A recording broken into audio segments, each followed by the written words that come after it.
Can't see my address. So she made us promise that we would open them on film, and I'm on like 8 hours of sleep in the past 2 days, so the last thing I want to be doing is wearing a wig and being on cam right now. But I had a really shit-tacular couple of days, and I have a feeling that this is just what I need, so I will open it now as promised on camera if I can figure out how. Just open this end and read note first. Steph has like the prettiest handwriting ever.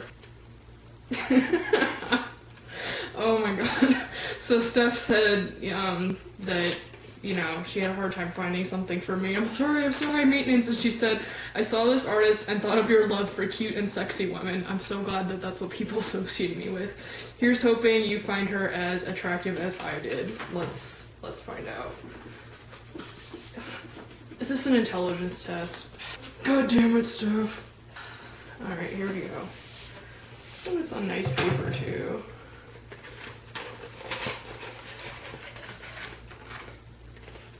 So yes, looks like cute pilot chick on giant ass bomb. I'm okay with this. I love vintagey style posters like this, so I will have to uncrinkle this somehow, make it lay flat. Oh! See? Yeah, it does that.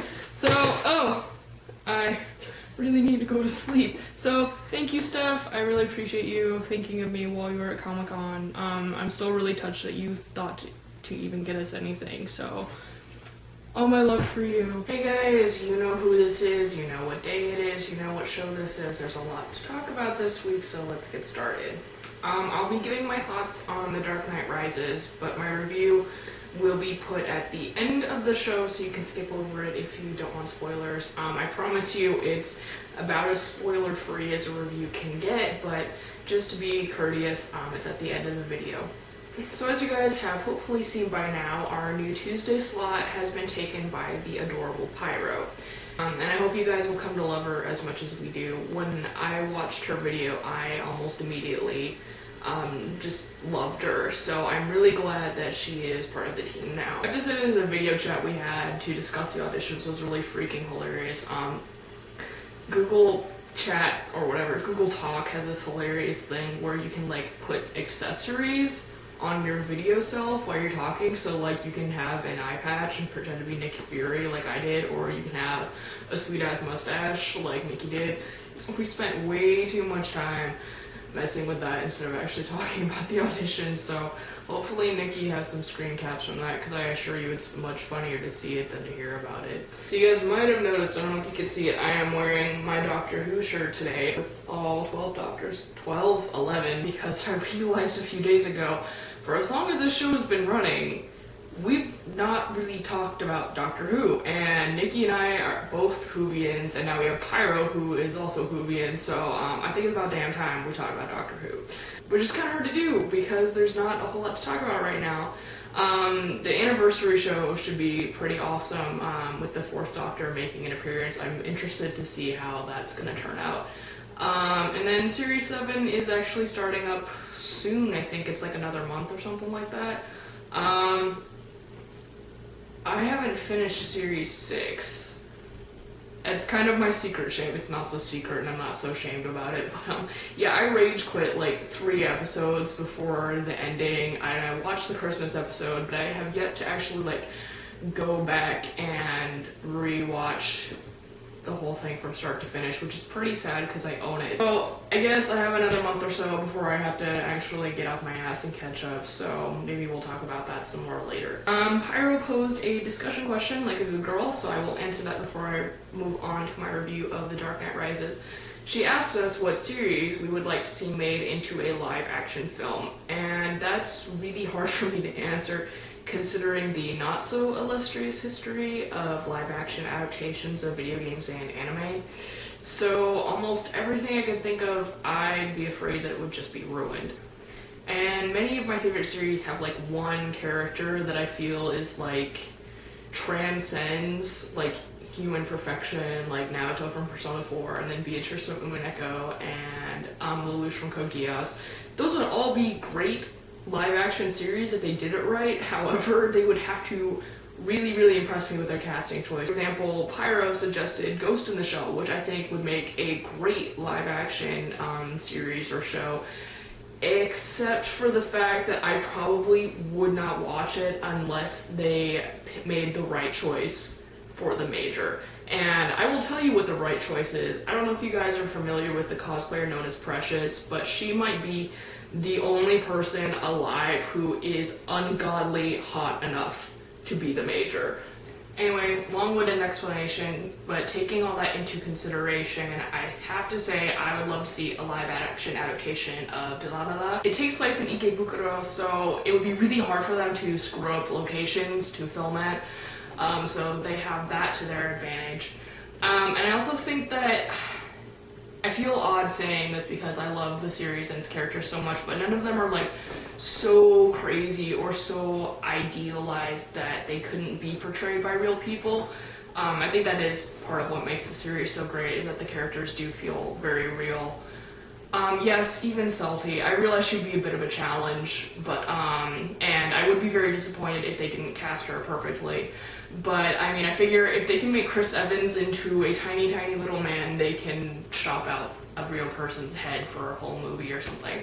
Okay, I promise one more last thing before I move on to the review. I was visiting my friends at True Damage Productions last week, and they were kind enough to have me on one of their webcasts. I got to talk about my first Zelda game. It's not the one you think it is. Why Persona 3 gives me extreme feels, and why Sonic the Hedgehog just isn't kawaii enough. So it was a really fun time filming with them. We had some good discussions. There's a link to that video in the comments for those of you who are interested. They focus very heavily on games of all kinds, from card games to video games. So for those of you in the audience who are gamers, please go visit True Damage Productions and check out their channel and subscribe if you like what you see. The Northern Light Rises. Yes. So yeah, we're just gonna go wait in line now, eat our food that we snuck in, and we'll talk to you after the movie and give our semi-intelligent thoughts on it. Now that I've had a few days to digest it, I wish I could have gone to see it again before I filmed this, but I'm poor and I hate paying for movies. So here's my thoughts in the most non-spoilery way I can manage. The whole movie was just such a complete adrenaline rush. I think that's why I would like to see it again, so now that I know what to expect, I can view it a little bit more critically. But really, that was just one hell of a movie. I mean, just from start to finish, it was just non-stop. Not just action, but just everything at you at once, and I just can't describe it other than you just have to see it to realize how intense a film experience it really was. Bane is like the first villain ever to actually frighten me. Like, I wasn't like scared peeing myself in the theater, kind of frightened, but he's just so... he delights in chaos, and not just chaos, but suffering, pure suffering, in a way that makes the Joker look like a complete weenie. As long as the movie was, I felt it was really well paced for the most part, so it didn't feel that long at all. I mean, it was nearly 3 hours long, but I just kept sitting there wanting more, and that is an amazing thing for a 3-hour-long movie to do. And as for the ending, I can't really come to a conclusion about it. In many ways, it feels an appropriate way to end the trilogy, but I also can't decide if I love it or hate it. In some ways it feels perfect, in some ways it feels like a cop-out. Oh, and I was right about Anne Hathaway. Haters gonna hate.